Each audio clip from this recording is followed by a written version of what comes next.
Welcome back to the Emerald Knight, Part 18, Deprived. Continuing from where we left off, I immediately jump back into the argument with the main characters, barking at each other in their own languages.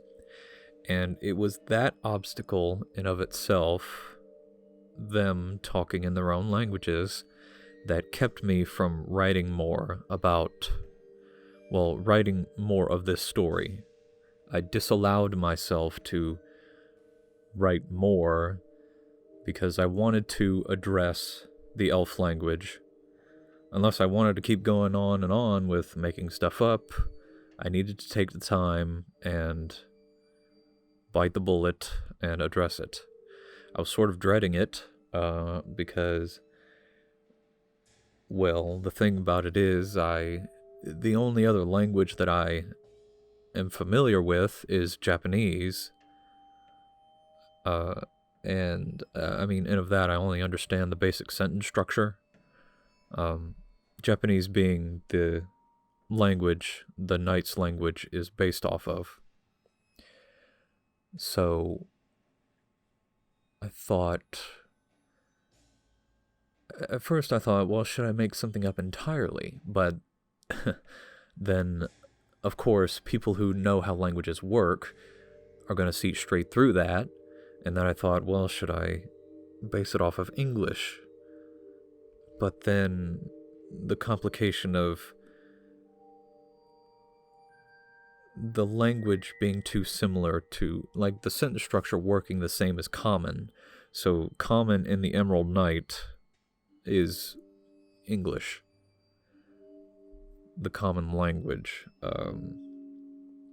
I did have the thought before recording that, possibly the common language or human languages could possibly be derived from Old Elvish, but I didn't think about it at the time before I had written it and decided on how the elf language worked. It's probably for the best so that, the elf language remains its own thing and unique in of itself.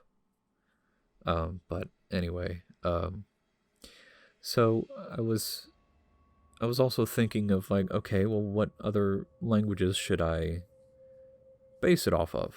I was thinking Celtic, maybe Chinese, maybe a mixture of both. But like I said, I, had basically no knowledge of how either language worked, grammatically, linguistically, and so on. So, and I was worried about that. I was worried on trying to tackle the elf language because I was worried that I wouldn't be able to easily find information or resources that would help me understand how the basic sentence structure of these languages worked. But the first thing I type up in YouTube, Celtic languages. And the first video that comes up is a video by Lang Focus. Lang Focus is a YouTube channel that, focuses on languages. But in a number of Lang Focus's videos, they focus on specific languages in of themselves, talking a little about their cultural, historical contexts, and even giving basic sentence structure. And that was a miracle. That was absolutely miraculous that I'd found that so easily. Just suddenly all my troubles were gone. But in watching some of these videos,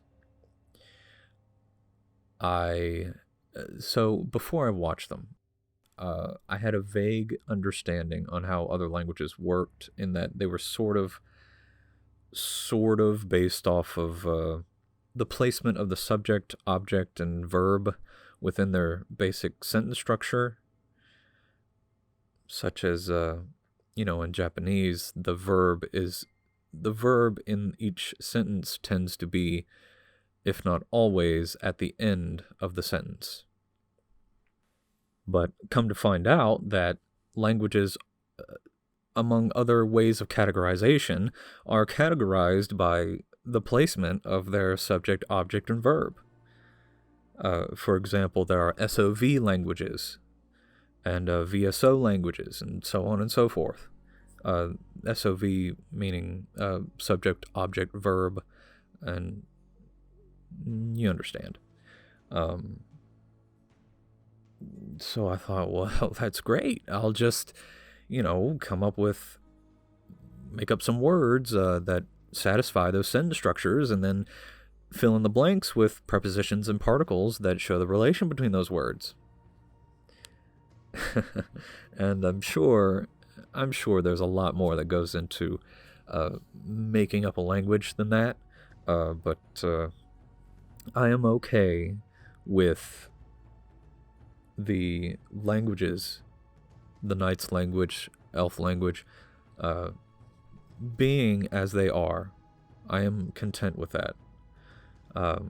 Because the thing is, I was doing so much, I was putting so much effort into it as it was, that I didn't want to spend like a month hashing out how each language worked linguistically and create an entire history of the language.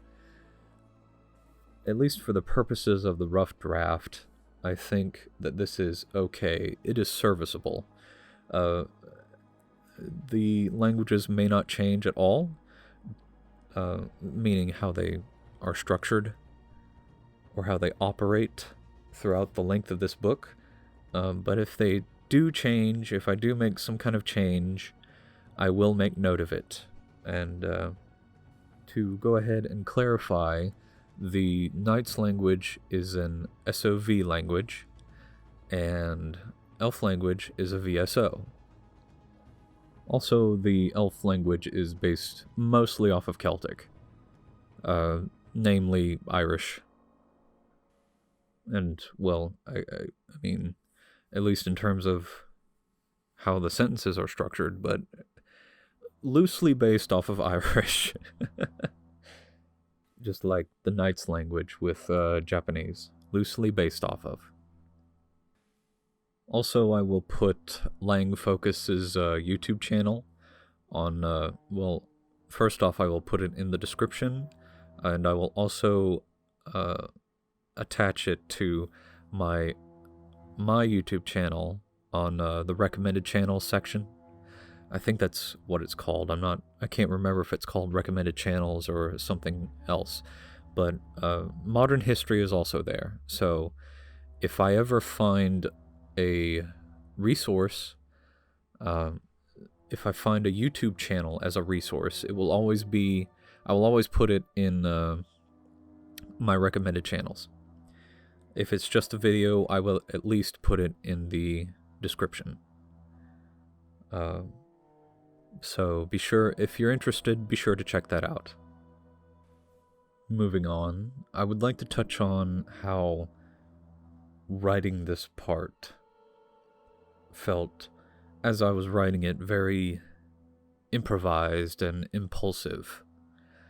For about 2 weeks, I had it in my head that I would stop, that the scene would more or less end at the moment Aranthus got thrown into the lake. Now, that may have had a little bit of a comedic tone to it, but like the gist of it, at least the major images that were in my mind before I sat down to write this part, was like, okay, this is what I know I want to have happen. Aranthus gets thrown into the lake. She's sitting next to the campfire, drenched. That's what I knew what I wanted to happen. But as I've sort of touched on before, there is a bit of filling in the blanks. before and after those big moments that I have in my head, before the things that I have in my head before I sit down to write, as I'm writing, there's filling in the blanks. So what happens leading up to those big moments, and then what happens after? So more or less, the second half of this entire scene was filling in the blanks. And in doing so in real time, there was a lot of asking the question, what would this character do given this information or this scenario? And I mean, thus, the rest of this scene was created, but there's the sensation of impulsivity and improvisation that I really enjoyed when I was writing this part, because it's that sort of thing that helps keep me excited as I'm writing, rather than knowing exactly what's going to happen. It's as if the events are unfolding before my eyes. It is as if the story is being told by the characters rather than me. It's as if the plot is being written by the the characters are writing the story. And to explain how that feeling feels like, I have an analogy. So, it might be a little convoluted, but bear with me. So, in asking the questions, what would this character do, given their value, skills, and desires, and so forth, who they are as characters, given a certain situation, in trying to fill in the blanks on either side of the major events that I want to have happen.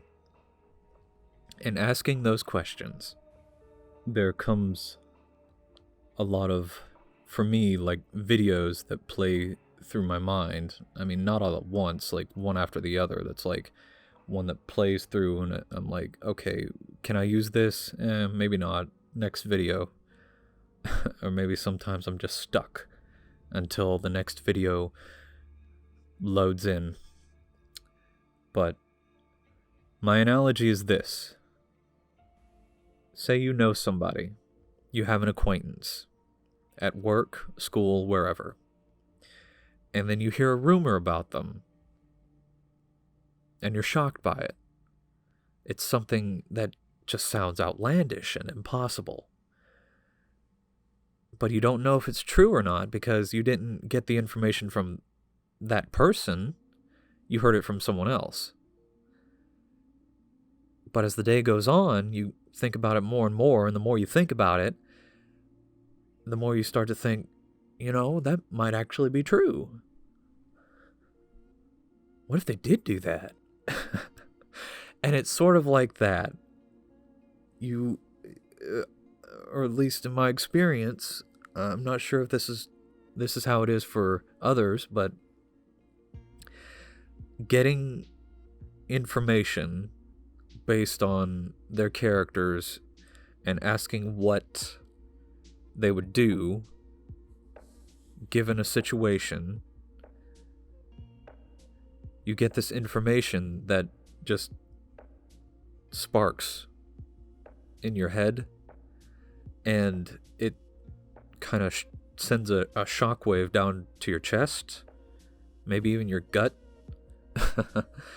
and it really feels like a rumor, like it's shocking. But the more and more you think about it, it's like, yeah, maybe this character would do that. And in of that, like, that's what makes it so exciting, is because you're getting all these rumors just out of nowhere. And it's like spreading gossip. And that's, for me, that's how having the story being written by the characters themselves feels like. especially when, I'm in a situation where I don't really have a big idea what they're going to do, but I need to fill in the blanks some way or other. And then this sort of rumor-spreading gossip girl enters my mind, and she starts whispering to me, and then I decide, and then from there I decide whether or not those rumors are to be trusted, and some of them end up on the page. I hope that makes sense. I'm not sure if it does, but I hope. If not, I encourage anyone to express their confusion, and I will try my best to better explain it, and I will try to get on that and respond, but please do let me know. Before I go, I wanted to mention that part of what I wanted in creating the elf language was for it to visually look different from the knight's language. Not only was it a different language, I wanted it to... Well, what ended up happening is that they visually look different. The knight's language implements dashes, and the elf's language implements a lot of apostrophes. And that's a really good thing in that they look different. Should the reader come upon them and not understand what the heck they're saying, but they can at least tell that they are different languages and what these languages are. I will try my best to also make the magic language look different. The magic words that Aranthus spoke earlier in this part. I also want to make them look different from English, Elf, and the Knight's language.